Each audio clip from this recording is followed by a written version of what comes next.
Welcome, everyone. We are back for Workshop Wednesday. This is our second Workshop Wednesday. Today we have, once again, we have Trevor with us.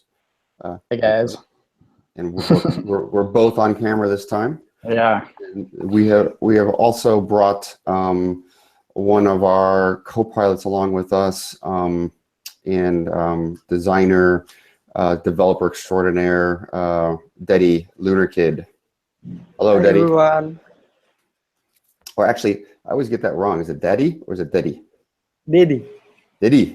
Like, like father. Father, like Deddy. Okay, I've been working with you for 7 years. I think I know how to say your name by now, right?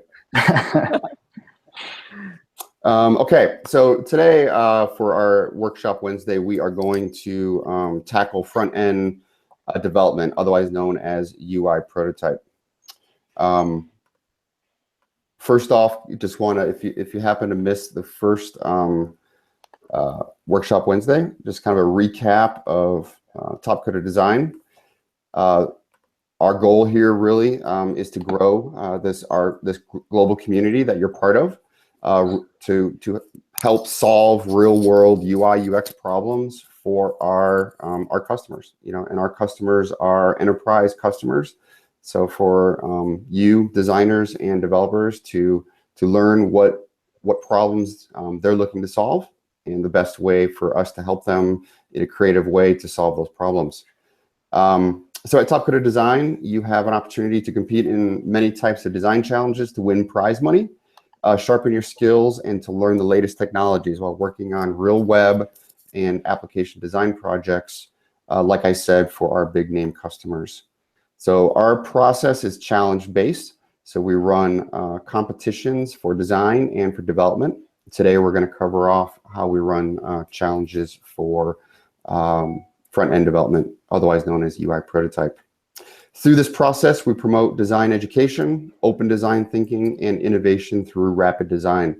So we have our Lux challenge coming up that we will cover off near the end. But once again, the rapid design is key here, and the education around that. And overall, this whole process is really about challenging ourselves, learning and using the design process, and really how do we all work together as a community and get along, and of course, be friends and coworkers. You have many opportunities to specialize within the community, from information architecture to design to prototyping. We welcome you, Trevor and I, and Nick welcome you to our community. We look forward to seeing everyone in future challenges.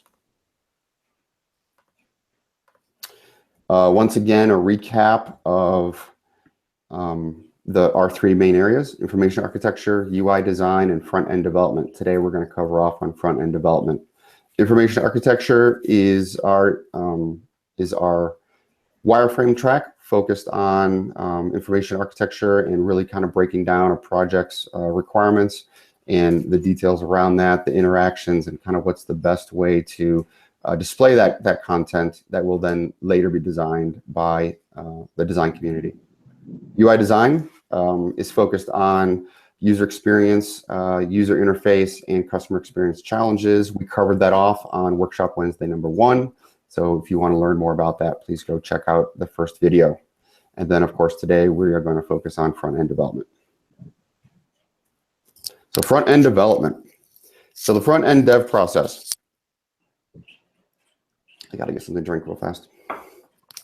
The front-end development process at Topcoder is our UI prototype track. We're in the process of updating this track to cover what we call demo and also front-end development. So this is where we convert the designer's vision to HTML, CSS, and JavaScript. Many of our customers are very interested in this talent. So anyone in the community that's a really good designer and can also code, this is a great track for you to check out and learn more about. If you are a developer looking to get more into some of the design items, this is also a great track for you to learn. We are focused on converting Photoshop, Sketch, Illustrator files over to HTML, CSS, JavaScript using responsive frameworks like Bootstrap, and of course, now using newer front-end technologies, Angular frameworks like now using more technologies like JavaScript frameworks like Angular, React, and then of course we do a lot of WordPress work also.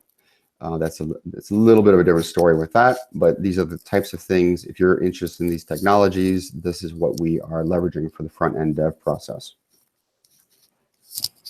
So the front-end dev process really requires a lot of design knowledge, and I'll let Trevor kind of talk here about designing for the front end. Yeah.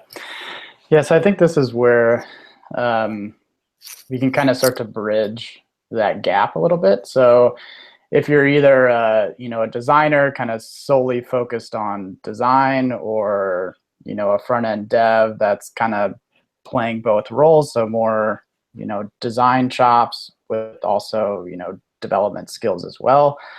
So you can the front-end development, and particularly kind of UI prototypes within Topcoder, kind of sit within this middle ground between more design focused challenges and more heavy development focused challenges.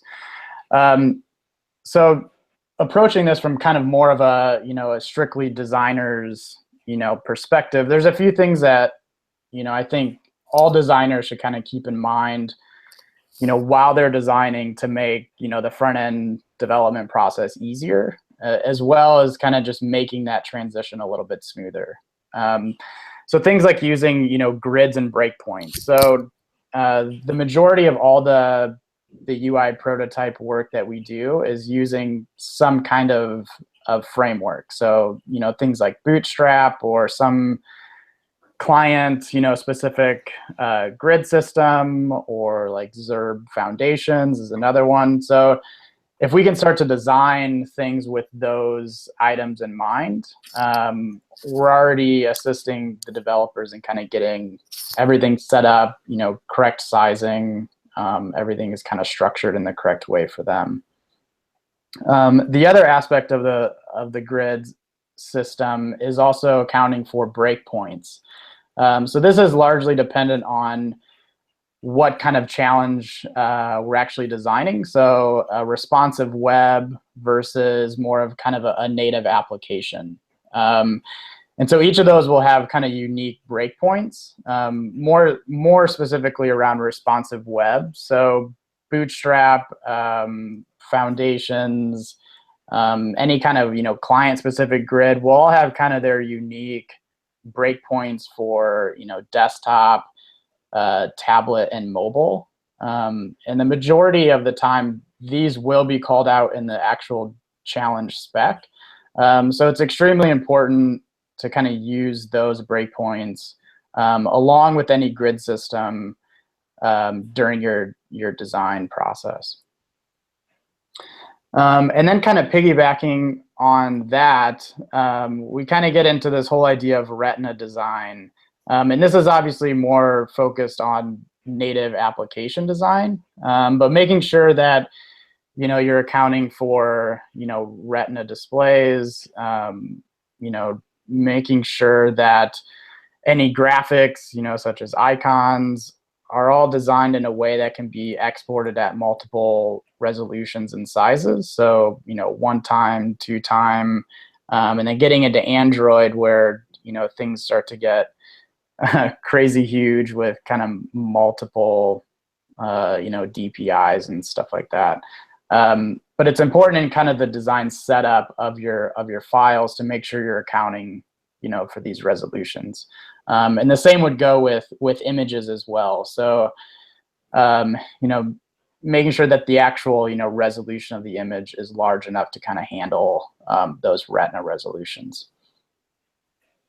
And then getting into the actual just design files themselves. So the design files that you're working on, that you're building, are essentially going over to a developer during this process. So they will actually, in most cases, be opening up your files. So as you can imagine, we would love to make that process easier. And so things like naming your layers, keeping things organized, are all going to kind of assist a developer or Adam and I even, if we have to go in and open your files to just kind of navigate, those. So we, a lot of times we're looking at these files for the very first time. So if we can kind of understand, a common sense organization or naming,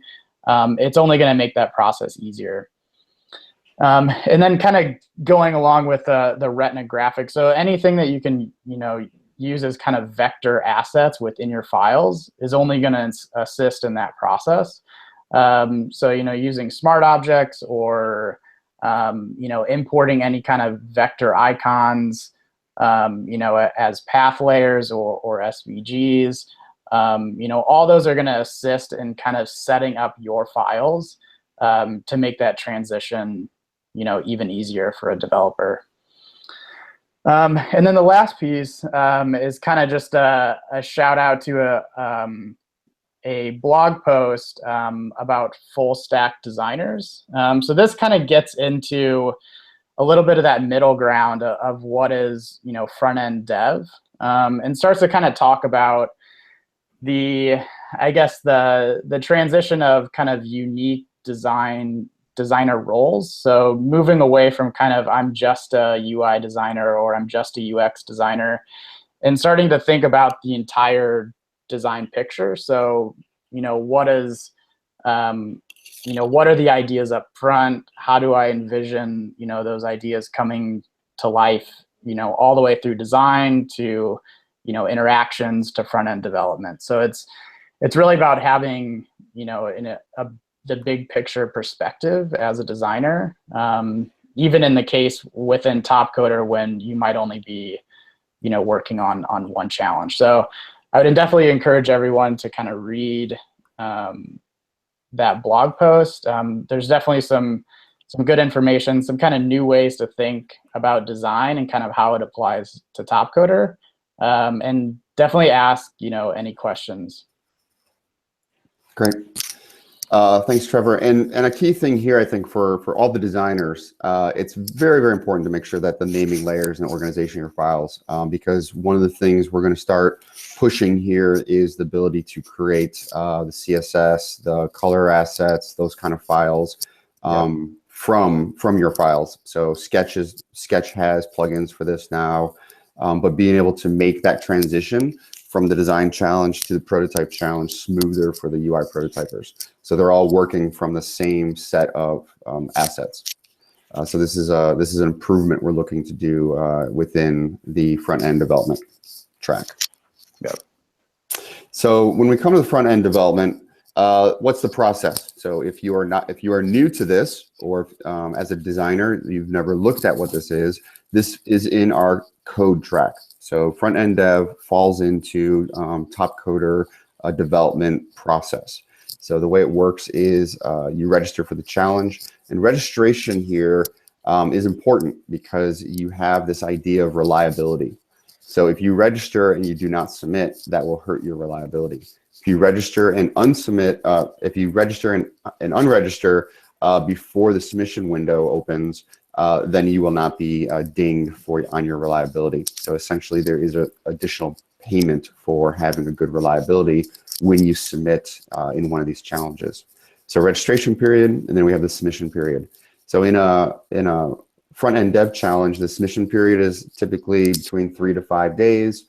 This is where you will work to translate the design over to HTML, CSS, ask questions in the forum, specify anything that was not in the specification, clarify libraries, clarify code usage, clarify tools that you can use to make sure that your development process is smooth. Once you submit your code, it will go through a review process, and your code is reviewed by other members in the community. So this is a peer review. They are not aware of your handle. They just see you as a submission number, and they will review your code based on the development scorecard.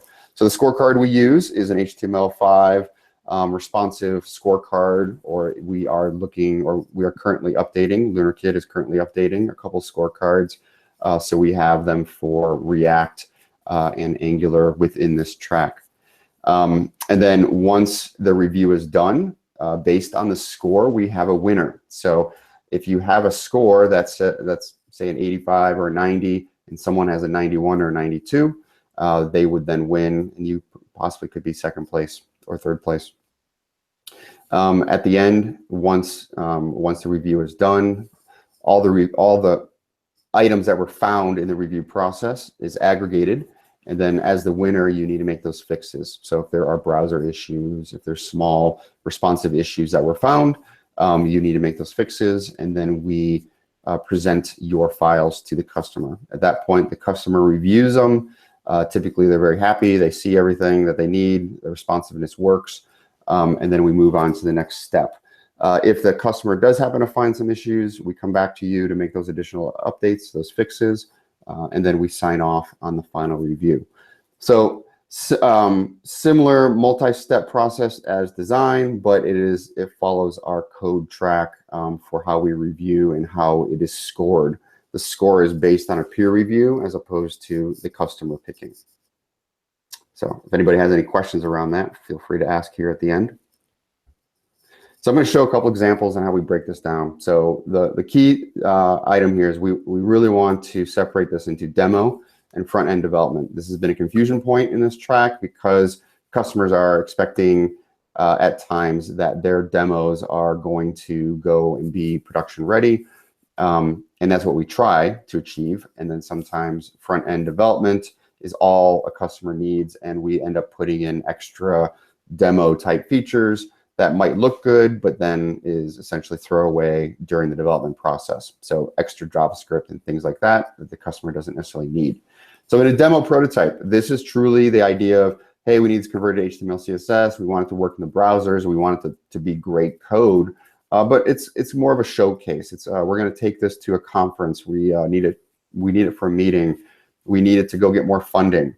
So we want to be able to quickly show interactions that are much more rich beyond, say, a Marvel app or an Envision app.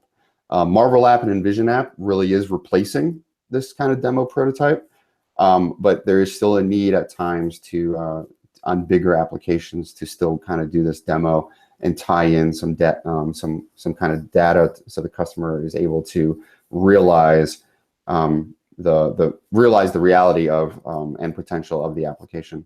Front-end development is where we now want to focus in on only creating great HTML, CSS, and maybe a little bit of JavaScript as needed as a step in the process. So we want to convert the design pixel perfection around the HTML, CSS, and then we want to be able to say the next step is possibly that code development or that JavaScript development or that back-end development. We want to really separate this out to make sure it's only focused on the necessary code that's required for that project. So we don't have any throwaway. We don't have any extra JavaScript. We don't have things that will confuse the process, 2 steps down the line. So that's really the difference here between demo prototype and front-end development. So I'm going to show, I guess if we show my screen, I'm just going to show a couple prototypes here. Let me know when you can see it. And are we transferring over? On. Yes, please show my screen. Oh, Trevor's screen. Adam's screen. I think you can share.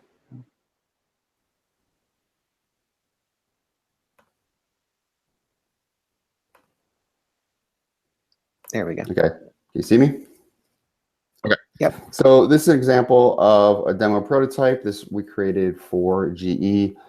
This was one of the very first projects that we ran through the community. This also, I think, was an example of what we did at TCO Indonesia last year. So this is a result of that design process. So as I hover over these, I'm able to see these items. The customer is able to see these interactions. If I click into it, I'm able to see the rail yard. If I go ahead and open up these different windows, I'm able to see what the interactions of these might possibly look like. What's kind of the key thing here. Really just kind of demoing the possibility of this application. The ability to change views. Let's see if I can. The key thing here is that not everything is working, right? It's just the ability to demo and prototype the different views and certain scenarios. So I'm able to change some of these triggers. So this was a very successful demo.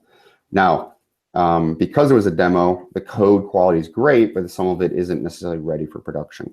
But the customer was very happy with the results, and they were able to actually show this at their convention.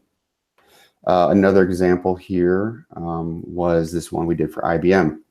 So this was a prototype, a demo that ended up being a production application.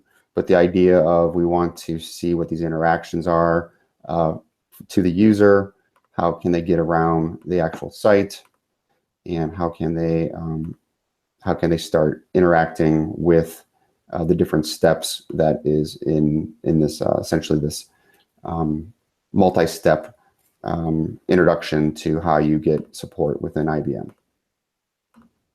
So how do we show this? Let's get started.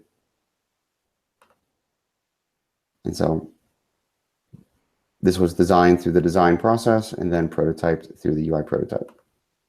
So much more extensive, but still worked out very well. And here's another example. So this one was only, we only prototyped a couple screens. And the key thing here was this was for a presentation to a customer where they just wanted to kick off this project. They had an idea and they wanted to be able to see what some of these interactions might be. So I'm clicking in here, we blur this out, like what's that animation? So there's just very specific interactions that they wanted to see. They wanted to be able to check on alerts. And the key thing about this is this was used in a presentation that was much more exploratory. So they were able to find out, okay, put this in front of actual customers. These colors are not necessarily correct. We need to go back and iterate on the colors. But the concept around the dashboard is very useful, and they want to be able to move forward with a larger project. Here's another one. This is a prototype that was mostly focused on iPad. So there's different form factors here also. But the idea that I can have this iPad application that shows me the different stores, shows me the ability to click into a product. I can now click into this product and do a comparison. So this is all just front-end data. This is all just HTML, CSS. We do not have a database tied to this. So it's just really kind of showing what these interactions might be. And the only reason that these things are working right now is because I know the story. I know the steps. Other things in here will not work. Other buttons would not see. Things in here are not populating. So it really kind of ties to a story. It ties to an interaction that we're really trying to show a customer. And then here is an example of more of a front-end development where we're just looking to capture the responsive nature of this. We're just looking to capture the key interactions, but this is all going to be production-ready code. And we need to make sure that this bar locks in here. We need to make sure the grid maybe goes to list view. We need to make sure the responsive view actually works. So much more, only do a couple pages, focused on the very great HTML, CSS, breakpoints, and making sure that this can go into the next step without needing to throw away any code. So those are the examples for front-end dev.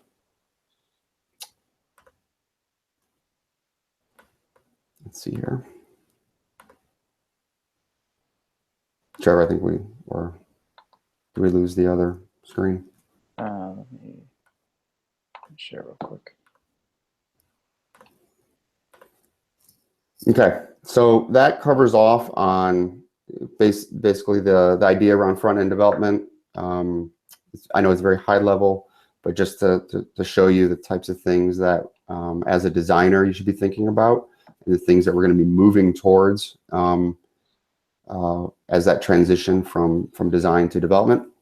And next, we're going to jump into some behind-the-scenes things. So the design process and what we do kind of behind the scenes, what Trevor and myself, what the co-pilots do, really to kind of help you understand why certain things are very important, why specific screens we ask for, like presentation screens, are important, and really to understand what the flow is. So maybe understanding this will help you make better presentations. Maybe that'll help you understand how your designs are being viewed. So the very first thing, I'll jump in here. So in the Topcoder process, the first step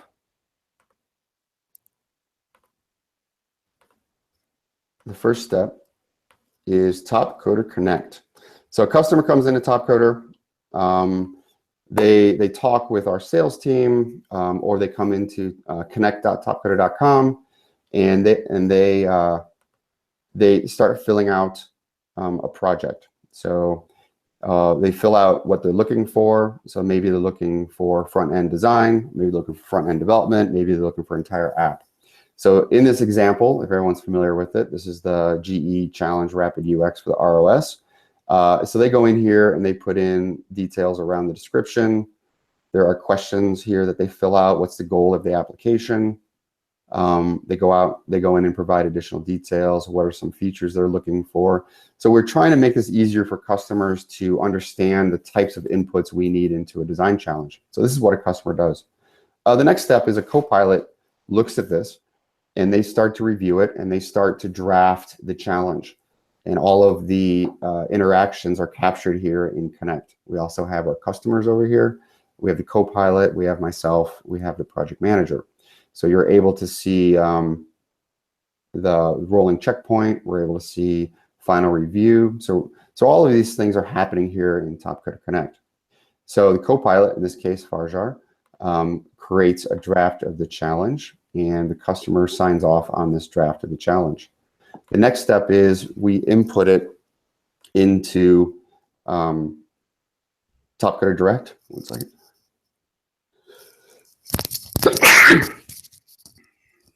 Sorry about that. Okay, so we put it into Topcoder Direct, and that's where we're able to see the actual challenge, what you get to see. So we have this tool that manages essentially the challenge platform. And in here, we are able to see the designs that you've submitted. So here's all the designs in this challenge with the thumbnail or the preview image that you guys created. This is the preview image. This is not the presentation screen that's in here. Now, this view is only viewed by myself and the co-pilot. The customer does not see this view. This is just maintained by us to communicate with you as designers. So in this case, this is the end of the challenge, and we have selected our top 5. So what happens is during the challenge, in this case, we did a rolling checkpoint, but the submissions are downloaded. So myself with the co-pilot will go in here and download the submissions, and we will present them to the customer. So we have a document here that says, okay, here's the checkpoint overview. Please note that this is a round 1 checkpoint review, which means the work is currently in progress, not yet completed. So the idea of what's the structure around the checkpoint. So the customer reads this information, how to provide overall feedback, how to provide individual feedback, and then how to access the submissions. So through a Google Drive, where we load up your images, and then also through your Envision app or Marvel app. So here's an example of the Rapid UX. So rolling checkpoint review, we sent this to the customer. They saw this feedback structure, and then we have in here links to your designs, and then links to your Marvel app. So this is where it's critical, because we're moving towards that Marvel Envision app process of making sure you submit your Marvel app and the interactions that you want to show in your design. This is what the customer's seeing, and this is where they're also providing us feedback, either in Marvel app or also in this document. So this was the rolling checkpoint, and then this was the final review. So once again, details around final design review, what's the steps for final fixes, what's the review process, access to the submissions, and then once again, links to your Marvel apps. So as you can see, how critical it is to make sure you submit those. They do download your files. They do see the files from Google, but Marvel app is still the main presentation view. So I think that's pretty critical for everyone to understand. Before I move on here, are we seeing any questions yet? Or not? No, not yet. Okay. Trevor, is anything else you want to add here? No, I mean, I think that that Marvel app is definitely important. And we're seeing a lot more clients kind of preferring to include their feedback directly within Marvel, which is great that we can get a little bit more specific in the feedback. The client can kind of manage a little bit more of that, on their own, as opposed to kind of filling out, this doc that Adam is sharing now. So I think, it's already becoming kind of a bigger role in our overall process, and, clients are definitely starting to adapt to it. So yeah, I think, definitely making sure you're including that Marvel link, including any interactions or, kind of just general flows to, help us, but more importantly, the client kind of understand how screens, are linking together, how, what button goes to where, things like that. Okay. We actually do have a question from Rachid. He asks, do clients always give the feedback? Sometimes he feels co-pilots are making the reviews. Great question. So both. So what we do is, as you know, some customers are going to give great feedback, a lot of feedback, and other customers are only going to give a little bit of feedback. So if a customer is only giving a little bit of feedback, we educate our co-pilots to take that feedback, see what direction they're headed in, and provide direction around that. So that's where a co-pilot will be providing additional feedback. That's where Trevor or myself will be jumping in to provide additional feedback, because we want to make sure, based on the customer's direction, that we're giving everyone feedback. We want not only the top 5 checkpoints, we want 6 through 10 to also have feedback and direction, because that's the education that we're providing here. So yes, co-pilots are providing feedback. If they're not providing feedback, they should be providing feedback. But that's also based on the direction from the customer. We also prompt the customer many times to provide feedback, but at some point, there's only so many times you can ask a customer to be engaged, and also to keep our timeline. Yeah. Okay. Next step here. So time for our member interview. So Lunar Kid, welcome. Right. Okay. Thanks. So I asked you to be on today because we're talking about front-end development, and you are co-pilot that manages both design and development, or front-end development challenges. So can you give me my first question was really around, what advice could you provide to designers that would make the front-end development process easier on you as a co-pilot, but also what's something they can learn or they should be doing? So this is like this is like a share what I did since I learned to design and code. First thing I suggest will be learn the solid basic code like HTML, CSS, or JavaScript. From 2007, when I learned to code, it's still using until now. But this time it's more easier. There are a lot of tools to code by using HTML, CSS, or JavaScript. So I think a lot of designers are probably, they don't necessarily want to learn HTML, CSS, JavaScript, right? Because I think it can be difficult, or could be viewed as difficult. So would it be easier to just kind of learn? Is it easier to focus in on like responsive breakpoints, or understanding maybe high level ideas around it? or is it just going to be best for them to go and learn and take some courses on HTML?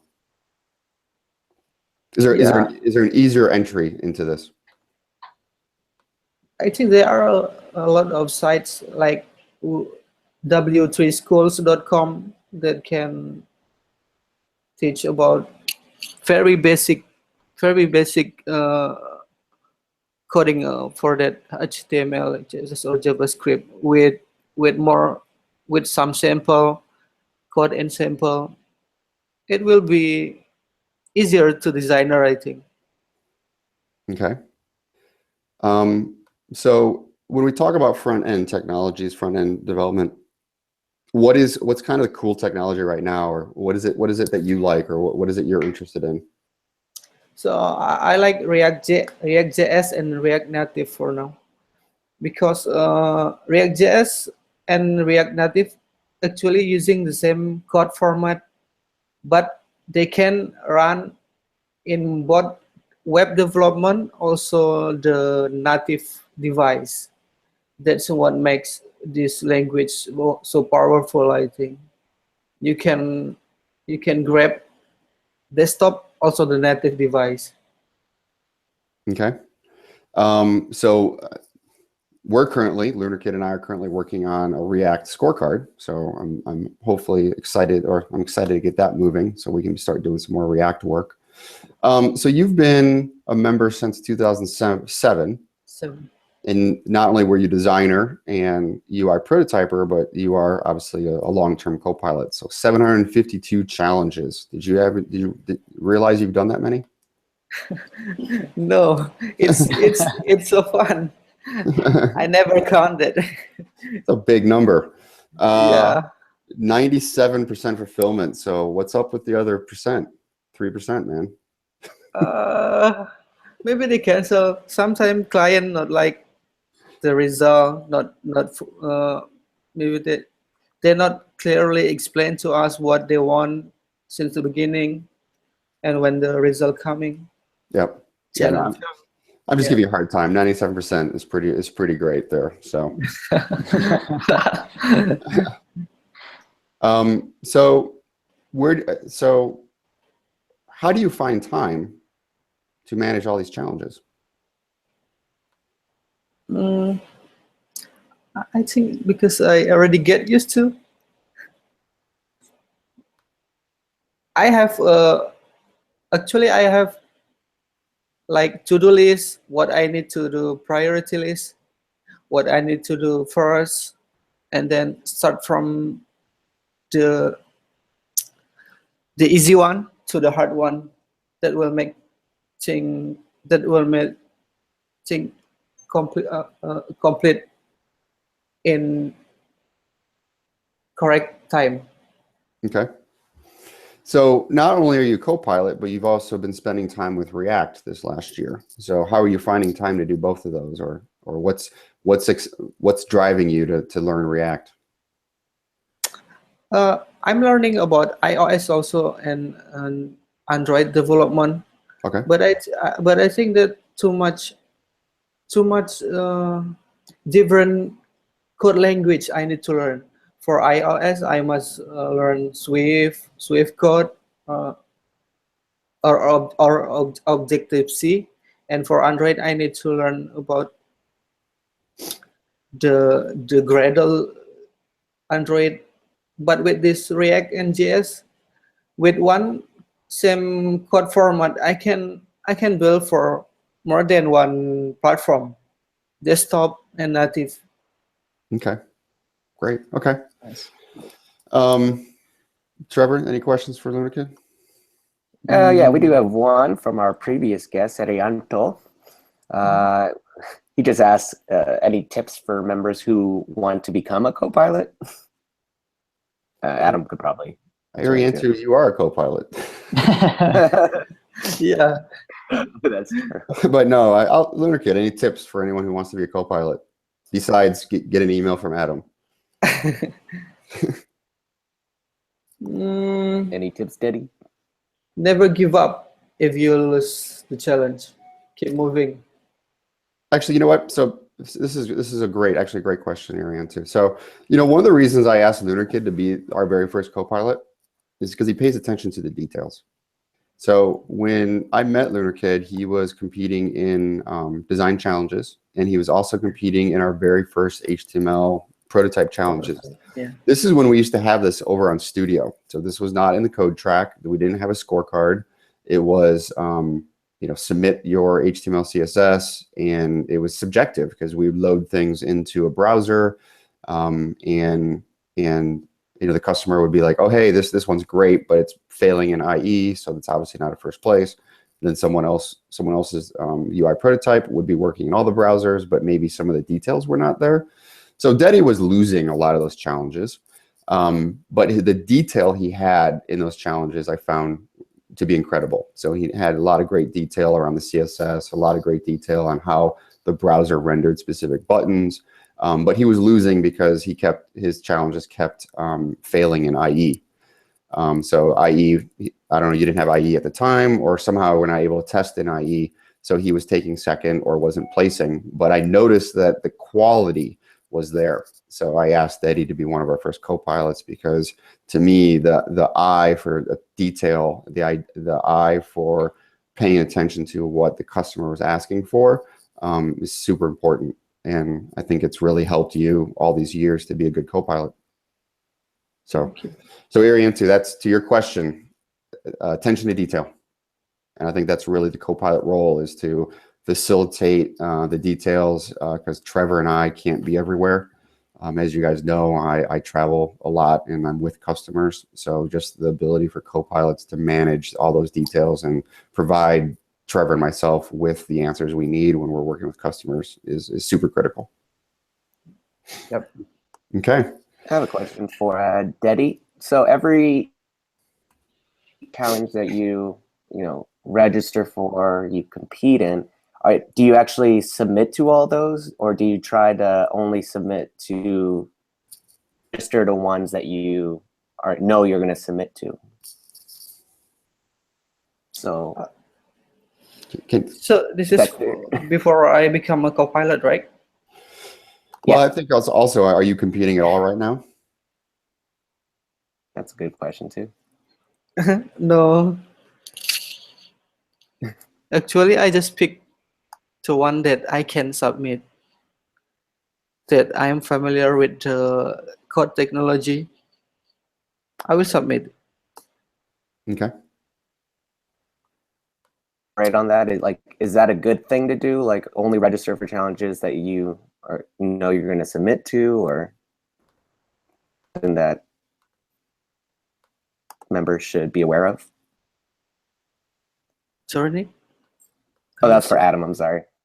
Like, can you clarify? I'm not Yep, following. I can hear your voice.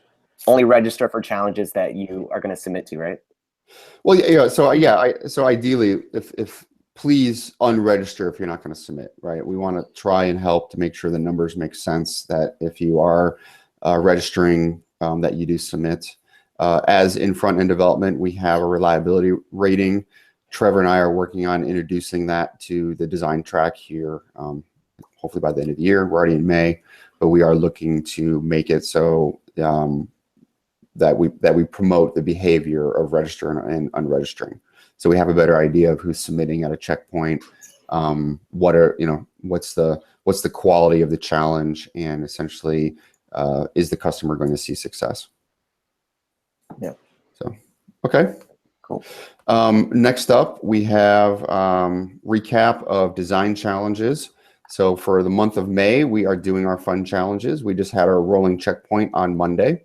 You can still submit. They're still open, wide open. So it's a single round challenge with rolling checkpoint. If you still want to submit this week, I'm sure Trevor and I can jump in and take a look and provide some rolling checkpoint feedback. The first one is on the member stock photos. So we're looking for some fun photos of you guys working or doing some things, maybe funny things. But these are images that we want to be able to actually put on the Topcoder website with your handle, to be able to showcase real people. So while I call these stock photos, I essentially want to replace all of our stock photos on the site and put them with actual community members that are in stock photos, if you understand the meaning there. And we have different categories. So you can win additional bonus money if you have the best photo for that category. Up to 10 placements. Top 25 designs get a Topcoder t-shirt.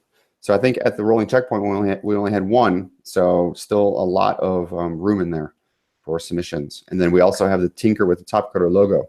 So we're looking for some fun ways to tinker with the Topcoder logo, similar to how Google provides different logo treatments depending on the holiday or season, things like that. So that could be fun for you to tinker with. And really, from Trevor's and my perspective, we really wanted this to be focused in on, the photo is focused in on composition. It's focused in on how do you present something, what's the depth of field, like so there is some education in here around how you're presenting these things, concepts. And then when we start talking about the logo, yes, we don't do a lot of logos at Topcoder, but just the idea of how are you starting to do this graphic, and what's your concept around that, and how do you manipulate and modify the Topcoder logo to express your idea, your holiday. So, Cool. Trevor, anything you want to add there? No, I mean, I think for the logo one, I think the Google doodles are a pretty good source of inspiration for just kind of how they manipulate the actual word Google to kind of fit in, to the story. So, definitely don't be afraid to kind of manipulate, the type, kind of the way the letter forms look. It's kind of wide open. The biggest requirement, I guess, is still just to be able to read Topcoder. But other than that, it's, we're definitely looking and open to your ideas. Okay, so the next thing here I want to promote. We have 2 Lux challenges next week. So everyone jump in. They're running at the exact same time, exact same prize structure. So much money for everyone in the community right now. So Lux. So Lux 28 and Lux 29. So, we've been having a lot of Ruxes. So this is our live user experience. I will be on site with the customer doing the Lux challenge and presenting your work. I'm also going to try and tie in our workshop Wednesday next week into me being on site and showing these. So jump in. They will be starting Monday, 10 a.m. Rolling checkpoint Tuesday, 10 a.m. Final due on Wednesday, 10 a.m. I would love to impress our customer with all of your great ideas. And like I said, we have 16 prizes here. 2 big $2,000 prizes. We obviously have 16 rolling checkpoints. So a lot of work for me to review these things, and Trevor, but I'm super excited about this. So yeah, make sure to jump in. I also want to show, so we're talking about behind the scenes. So I want to also show a little bit of behind the scenes here. So we always talk about the presentation screen in a Lux or a Rux challenge. So do you see, everyone see my screen? Yep. So every Lux or Rux, we end up having a presentation. So I'm on stage and I'm presenting designs. So I can't present all 20 screens that you've created. Now, those 20 screens are viewed by the customer eventually, but they are not viewed in the initial presentation. So it's very, very critical that when you are submitting, that your presentation screen, you have a focus on it. And the presentation screen goal really is for you to showcase your design. And so here is an example of Lux 25. So this was the trash disposal management mobile app. And it was 48 hours. This was at South by Southwest. And so an example of what we show a customer around the challenge detail. So here is a great presentation screen. So there's no extra text. It's showcasing the design. And I'm able to point out some great interactions or great ideas or great concepts that you, the designer, has provided. So there's 2 of them here. Ideally, we want to keep presentation screens to 1 or 2. But in this case, I was able to quickly show this because I'm up on stage, I'm talking about your designs, I'm pointing out some great things. The customer or the audience is reacting to it in a very positive, like, wow, this is some pretty amazing ideas and concepts here.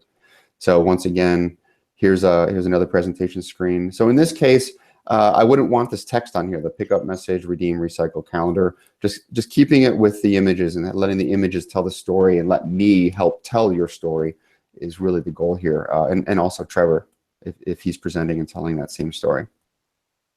So here's another one, able to see the designs. And also, you know, the ability to maybe even have these a little bit larger, right? So while that logo up there is great, the key thing is really showcasing the screens that you're working on, you work so hard on over 48 hours and making sure we're presenting those in the right way. So this is a screen that I created, a template to grab additional images from. So this is the presentation screen. And then I grabbed some additional images because I wanted to showcase some of the interactions comparable to some of the first couple of presentations. Here's another design. And I don't think this designer had the presentation screen on this didn't work, so I created a couple of these. Here's another one. This is a great one, really kind of showcasing the screens. And then this actually worked out really well because I was able to showcase to the customer the thought process. This designer had a thought process around these interactions. So as you can imagine, the customer and the audience finds that to be very, you know, that all of you as designers have thought about these things and the different details you've provided. But this screen doesn't work unless I have this screen. This is the most important screen. And then I can showcase a screen like this. Here's a really good presentation. Now, no, you don't need to fade these out, right? We want to make sure that we're really seeing the images in the screens because it's up there. Big presentation, it's very brief, and I need to be able to point out. And even in this case, it's almost like too much of a focus on the login, right? We want to be able to see the key interactions, the dashboard, and all the different interactions that you've captured. So once again, I created some template images here so we could see some of these interactions. There's another good presentation screen. So in this case, too much time spent on the logo up here. Let's move the images up. Let's see what you've created. Like, let's not diminish that. This one, while it looks good, is still too much text, too much information over here. I'd rather have 3 images of the mobile app on here to showcase. Okay, I hope that is helpful and informative and really helps kind of the behind the scenes look as to, you know, what works really well with Lux and Rux challenges. Any questions out there for this? Yeah, and actually, I think we're on a little delay, so before we close questions earlier, so I have some questions for you, catch up. This one's for what is the easiest design source file for front-end developers to code? Is it AI, Sketch? Lunar Kid, what's your answer? I think mostly our prototyper using Photoshop PSD. I think for ease of use, probably Sketch is becoming more easier, Yeah. just because of the plugins and the ability to export things. Yeah. But yeah, traditionally Photoshop. Sketch, I think, keeping file sizes smaller. So. Yep. And it handles kind of vector assets. Easy, So it easy starts to to, size. yeah, so it alleviates kind of that retina issue or multiple sizes. So. Yep. Okay. Yeah, Thomas agrees with you. He says his favorite design source style is Sketch when he codes. So that's good to hear. All right, we have one from Junius Alberto. Is there one hosted by Copilot Dedi? Medan, Indonesia. Is there a Design workshop in Medan? an event? Any event? I don't think there's anything planned, but I think Dedi will be at the TCO Indonesia in August. I hope so. Yep. Okay. It looks like Awesome. looks like Abadavera has another question here. Why is the Lux on the same schedule? Because it's for the same customer. They have 2 ideas, and they asked us if we could do 2 at the same time. And I said, me being crazy, I said yes. So you'll have 2 to pick from, or work on both.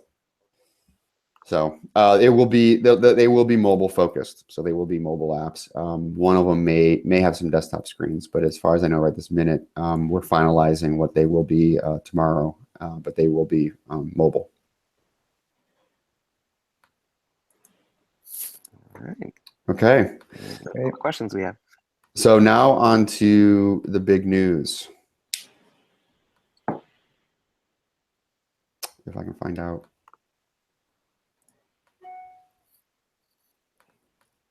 Okay.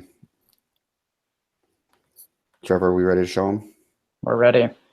Okay, so we are going to announce the TCO trip winners for stages 1 and 2. So we have going to the TCO is going to be I Am Tong, Tawibo, Yoki, Iriantu, Rabijun, and Arm. So Jesse we have now confirmed that the top 3 from each stage will be going onto the TCO. So it's freaking out. So, He's very excited. Yay. so while I can't hear anybody clapping right now, I truly hope everyone's clapping. Yes. So this doesn't mean give up in stage 3 and stage 4. Keep competing. Yes. We got those Luxes. I have 2 Lux challenges Monday. But look at all the points possible on those Lux challenges also, right? Yeah. So pretty crazy, design month, May, to have 2 Lux challenges here near the end. And then I also have possibility, still in the planning stages, another Lux challenge in New York next month in June. I'll be live on site with a customer. So some big things coming up. So that is the UI design trip winners. And then we also have our UI prototype trip winners. So for stage 1, Leo Aneth, Soso0574, NGHI85, Happy Est, High Force Sandy, and Christian 77. So once again, the top 3 from each stage are going on to the TCO 2017. Yeah. I was about to announce where TCO is, but I'll let Jesse do that. Thunder. So congratulations, everyone. We're very excited that we're able to bring more people to the TCO. And I hope everyone still jumps in and competes and helps, goes and earns a lot of money and helps our customers realize their applications. Any additional questions? This is the end of Workshop Wednesday number 2. All right. Any other questions? Nope. Just congrats to all the winners. Very excited. Awesome. Okay. All right. Thanks, everyone, and congratulations to the stage winners. Yes, congrats. And we will see you next Wednesday. Remember, Lux, jump in.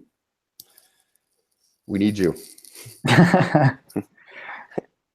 Bye, guys. Bye. Bye.